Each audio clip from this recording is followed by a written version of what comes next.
Hello everyone. तो कैसे हैं आप सभी लोग। चलिए आइए, आज मैं आपके लिए कुछ नए वर्ड्स लेकर आई हूँ, नई फैमिली लेकर आई हूँ और नए वैसे वर्ड्स जिनका प्रोनाउंसिएशन सेम होता है। ध्यान रखिएगा, प्रोनाउंसिएशन नहीं होता, प्रोनंसिएशन होता है।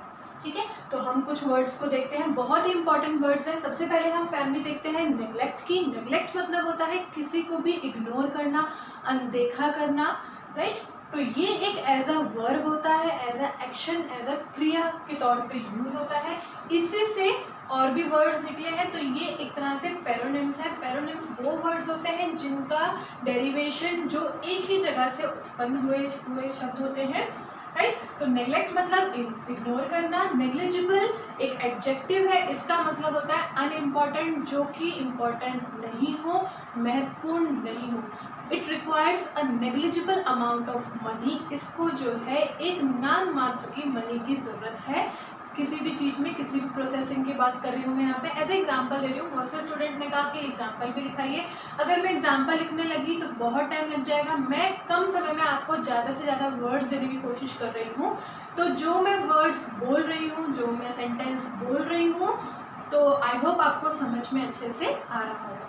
और अगर आपको लगता है फिर भी कि मैं जो है एग्जाम्पल्स अच्छे से लिखूं, तो आप मुझे कमेंट सेक्शन में बता दीजिएगा। ठीक है, तो मैं आगे से ध्यान रखूंगी इस चीज़ का।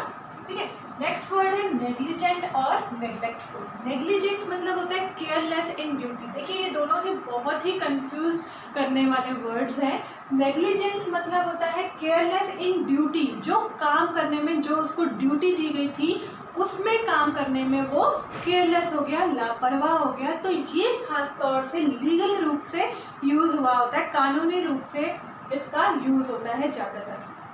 नेक्स्ट वर्ड है नेग्लेक्टफुल। यहाँ पे भी लापरवाही हो रही है, लेकिन कानूनी रूप से हम इसको यूज नहीं करते हैं। इन दोनों में सबसे बड़ा डिफरेंस यही है। और एक और डिफरेंस ये है कि नेग्लिजेंट के बाद ज़रूरी नहीं कि कोई ना कोई नाउन आए। ही इज़ अ नेग्लिजेंट, सिर्फ मैं इतना भी कह सकती हूँ। और ही इज़ अ नेग्लेक्टफुल पर्सन, तो नेग्लेक्टफुल के बाद नाउन आना ज़रूरी है, right. He is a neglectful person, वो एक नेग्लेक्टफुल पर्सन है, वो एक केयरलेस, लापरवाह इंसान है।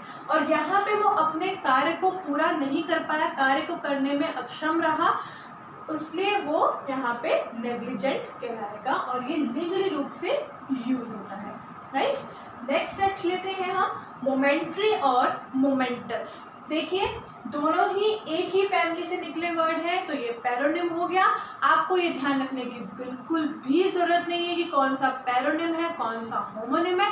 सिर्फ वर्ड्स को ध्यान रखिए और उनकी स्पेलिंग को ध्यान रखिए, क्योंकि स्पेलिंग चेंज तो मीनिंग चेंज, राइट। तो मोमेंट्री मतलब होता है क्षणिक, राइट। क्षणिक मतलब बहुत कम देर के लिए रहने वाला। इसका एक और मैं मीनिंग, इसकी एक और वोकैब मैं बताती हूँ। एक और वोकैब है इसकी एफिमरल, मतलब जो बहुत कम देर के लिए ही हो। ठीक है, जैसे लाइफ इज मोमेंट्री। लाइफ क्या है, बहुत कम देर के लिए है। कोई भी फंक्शन होता है वो कम देर के लिए, तो इतनी सजावट होती है, उसके बाद सब कुछ चेंज हो जाता है। ठीक है, तो life is ephemeral, right, short lived, जो कम देर तक जिए। मोमेंटस मतलब बहुत ही इंपॉर्टेंट, वेरी इंपॉर्टेंट के लिए यूज होता है, राइट। नेक्स्ट सेट है स्टेशनरी और स्टेशनरी। इन दोनों वर्ड्स में लोगों को बहुत कंफ्यूजन होता है, लोग बहुत गलत तरीके से इसको यूज़ करते हैं। जहाँ पे ये लिखना चाहिए वहाँ पे ये लिख देते हैं, और जहाँ पे ये लिखना चाहिए वो यहाँ पे ये लिख देते हैं। तो आई होप आगे से आपको कभी कोई प्रॉब्लम नहीं होगी। ध्यान दीजिएगा, यहाँ पे ई है, जब ई होता है तो ये एजुकेशन से रिलेटेड समझ लीजिए। यहाँ पे ई फॉर एजुकेशन, तो यहाँ पे राइटिंग मटेरियल की बात हो रही है। जो हमें राइटिंग मटेरियल मिलता है मार्केट में, उस शॉप में, स्टेशनरी शॉप जहाँ पे लिखने की वस्तुएं मिलती हैं, पढ़ाई से रिलेटेड जहाँ पे चीज़ें मिलती हैं, वहाँ उसको कहते हैं स्टेशनरी। ई वाला, ई फॉर एजुकेशन से याद आ जाएगा आपको, पढ़ाई, पढ़ाई से पढ़ने वाला सामान, राइट। नेक्स्ट वर्ड है एम, स्टेशनरी। जब स्टेशनरी हो जहाँ पे ई नहीं हो, वहाँ पे मतलब होता है स्टैटिक हो जाना या फिर फिक्स्ड हो जाना, एक ही जगह पे रहना, राइट। तो इन दोनों का मतलब आई होप आगे से आपको कभी कन्फ्यूजन नहीं होगा। ई फॉर एजुकेशन, एजुकेशन से रिलेटेड जितने भी राइटिंग मटेरियल जिस जगह पे अवेलेबल है वो हो गई स्टेशनरी शॉप, राइट।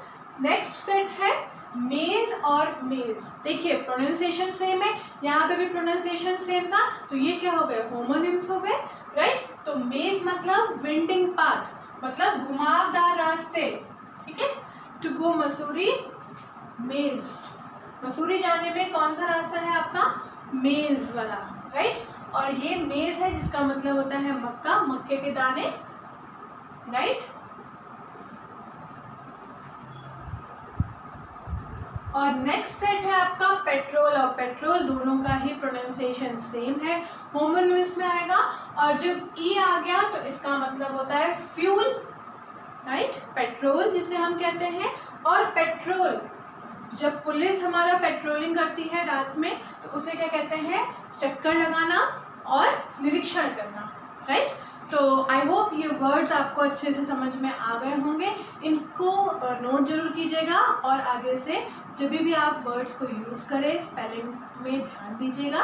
तो आई होप यह वीडियो आपको पसंद आया होगा, तो लाइक शेयर और सब्सक्राइब करना ना भूलें। Thank you so much. और हाँ, बेल आइकन को जरूर प्रेस कीजिएगा ताकि जब भी मेरी अगली वीडियो आए तो वो आपको तुरंत मिले। Thank you so much.